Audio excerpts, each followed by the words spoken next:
Bonjour à toutes et à tous et bienvenue à cette édition de la Louisiane mondiale, votre reportage hebdomadaire des événements dans le monde francophone et dans le monde entier, tout créé par les jeunes Louisianais et Louisianaises. Aujourd'hui, on est le 18 juillet 2021 et je suis Ian Fall en reportage de chez moi à la Nouvelle-Orléans. Allez, c'est parti. On fait face à des inondations catastrophiques qui touchent le nord-ouest de l'Allemagne et aussi certaines régions en Belgique, les Pays-Bas et Luxembourg. À ce jour, le bilan fait état d'au moins 26 personnes qui sont confirmées mortes et des centaines de personnes qui sont encore portées disparues. L'eau qui est montée à plus d'1 mètre dans certaines villes allemandes est le résultat des pluies diluviennes qui se poursuivent depuis quelques jours et on ne voit pas encore la fin. Le niveau des fleuves monte et ça met de la pression sur les digues. Il a été rapporté hier qu'une digue sur la rivière Ruhr s'est éclatée. Plusieurs glissements de terrain résultant des pluies ont emporté des maisons et des gouffres ont englouti des bâtiments. Les dégâts sont énormes et le montant des inondations est du jamais vu pendant plusieurs décennies. Beaucoup de météorologistes et des experts du climat citent le changement climatique comme explication de l'intensité et la durée des précipitations. La semaine dernière, le président haïtien Jovenel Moïse a été assassiné. Mercredi matin, un groupe d'assassins a en quelque sorte échappé à 2 postes de contrôle de la police devant la résidence privée du président, située près de la capitale Port-au-Prince, et l'a tué alors qu'il se trouvait dans sa chambre.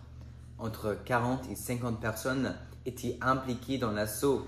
Il semble que les assassins sont bien entraînés. La liste des suspects comprend 2 citoyens américains d'origine haïtienne et des anciens membres de l'armée colombienne.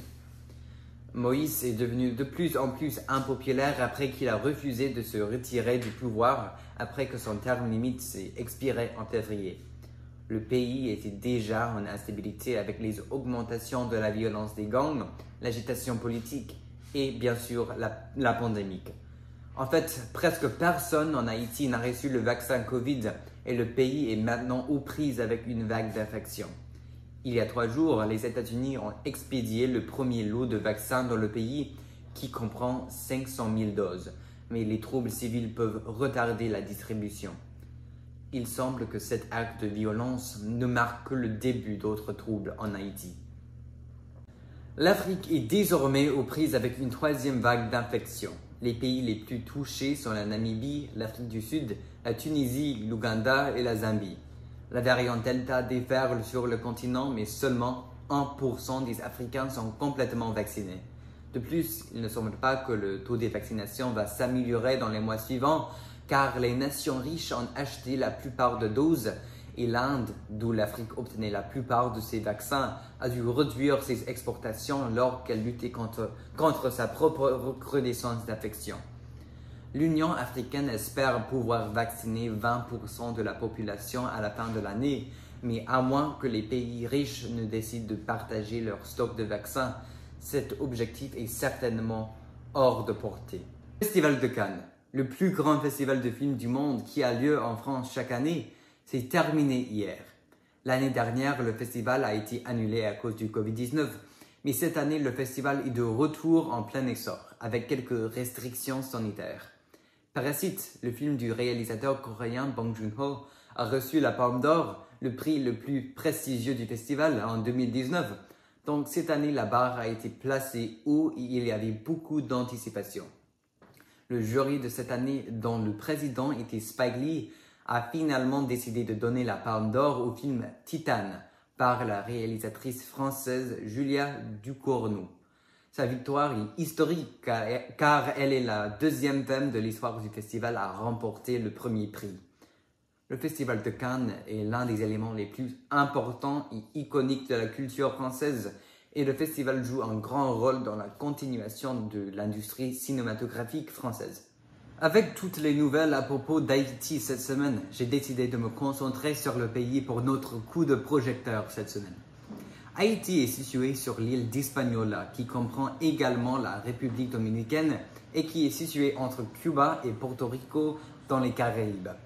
Christophe Colomb est arrivé à l'île en 1492 et il l'a revendiqué pour l'Espagne. Lorsqu'on a découvert qu'il y avait de l'or sur l'île, les colonisateurs ont subjugué les peuples natifs et leur ont fait extraire autant d'or qu'ils le pouvaient.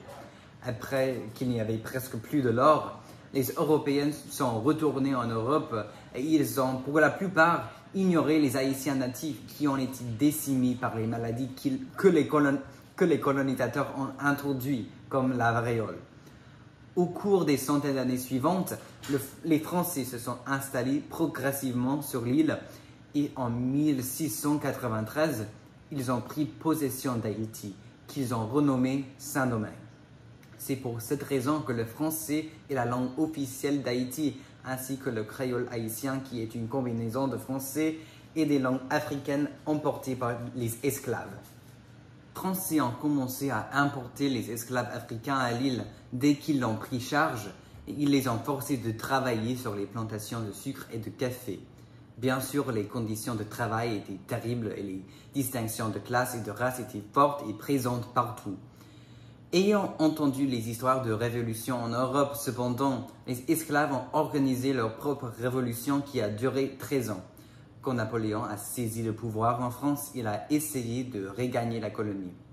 Bien qu'il réussisse à vaincre Toussaint d'Ouverture, l'un des meneurs de la révolution, il a perdu la dernière bataille de la révolution et finalement Haïti a gagné son indépendance.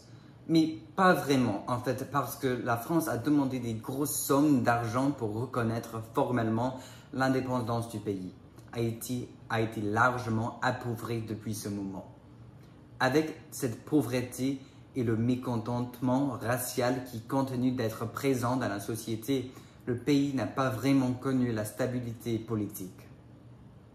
Au cours du XXe siècle, le pays était dirigé par les despotes et les régimes se terminaient souvent avec les soulèvements ou les coups d'État. Les désastres naturels comme le tremblement de terre en 2010, une épidémie de choléra et une série d'ouragans qui a abîmé une grande partie du pays n'ont fait qu'affaiblir le système politique fragile et empirer la situation humanitaire. L'assassinat du président Moïse cette semaine est juste l'événement le plus récent dans une longue histoire de corruption et instabilité politique. Néanmoins, Port-au-Prince est une épicentre des arts dans les Caraïbes et malgré tous ces problèmes, c'est un pays de grande beauté. Pendant les 2 semaines passées, j'ai suivi un cours sur le changement climatique à une université près de chez moi et je voulais partager avec vous certaines des choses que j'ai apprises. Savez-vous qu'aux États-Unis, on gaspille 40% de notre nourriture et que 95% de cette nourriture gaspillée vont dans les décharges, c'est-à-dire des landfills. De plus, la nourriture qui se décompose produit un gaz à effet de serre ou un GES pour faire court, qui s'appelle le méthane, qui est plus de 80 fois plus puissant que le CO2. À ce moment, la nourriture gaspillée à elle seule représente environ 10% de nos émissions de gaz à effet de serre. Alors, qu'est-ce que vous pouvez faire pour combattre ça? La réponse, le compostage. Le compost ne produit aucun GES et il rajoute des nutriments dans la terre. Il est facile de faire du compostage chez vous. Vous pouvez acheter un bac à compost ou en construire un vous-même. Ou vous pouvez investiguer s'il y a un lieu de dépôt pour le compost près de chez vous. Plusieurs centaines de villes aux États-Unis ont récemment mis en place un ramassage du compost municipal, y compris San Francisco qui recycle et composte 80% de leurs déchets. Je pense que cela est remarquable parce qu'ici à la Nouvelle-Orléans, on n'a aucun programme comme ça. En fait, je pense que beaucoup de gens ne recyclent même pas. Si on avait 3 bacs, un pour les déchets, un pour les articles recyclables et un pour le compost, on produirait très peu de déchets et effectivement on polluerait beaucoup moins. Il y a quelques mois, ma famille a commencé à faire du compostage chez nous. Je vais vous montrer notre bac à compost et j'ouvre la porte pour que vous puissiez voir, c'est très intéressant. Et je peux le tourner comme ça. Ok. Et si votre ville n'offre pas un ramassage du compost municipal, je vous encourage à faire de même. Il faut que l'on reconnaisse la crise climatique et que l'on fasse des efforts pour sauver la planète avant qu'il ne soit trop tard. Et c'est tout pour cette édition de la Louisiane mondiale.